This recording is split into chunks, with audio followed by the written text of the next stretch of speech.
पुण्यात कोयता गँगने सहाय्यक पोलीस निरीक्षकावर कोयत्याने हल्ला केल्याची धक्कादायक घटना घडली। कोयता गँगच्या हल्ल्यात सहाय्यक पोलीस निरीक्षक गंभीर जखमी झाले।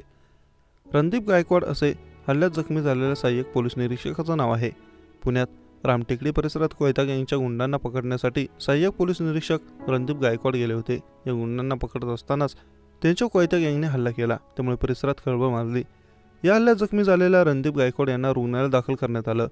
निहाल सिंग नावाच्या आरोपीने API-द्वारे रत्नदीप गायकवाड यांच्यावर हल्ला केला। निहाल सिंग हा रेकॉर्डवरील आरोपी असून त्याने याआधीही पोलिसांना हल्ले केले आहेत, अशी माहिती समोर आली। हल्ल्यावेळी दुसरा आरोपी राहुल सिंगही तिथे होता, तोही रेकॉर्डवरील आरोपी आहे। या दोघांकडे यापूर्वी अवैध पिस्तूल देखील आढळून आलं होतं।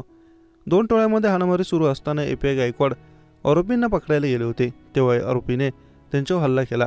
पुण्याच्या रामटेकडी भागात दुपारी 4:30 वाजता ही घटना घडली। कोयता गँगच्या रडावर पोलीस असल्यामुळेच परिसरात दहशतीचं वातावरण आहे। याआधीही पुण्यात कोयता गँगने मोठ्या प्रमाणावर धुडगूस घातलं होतं।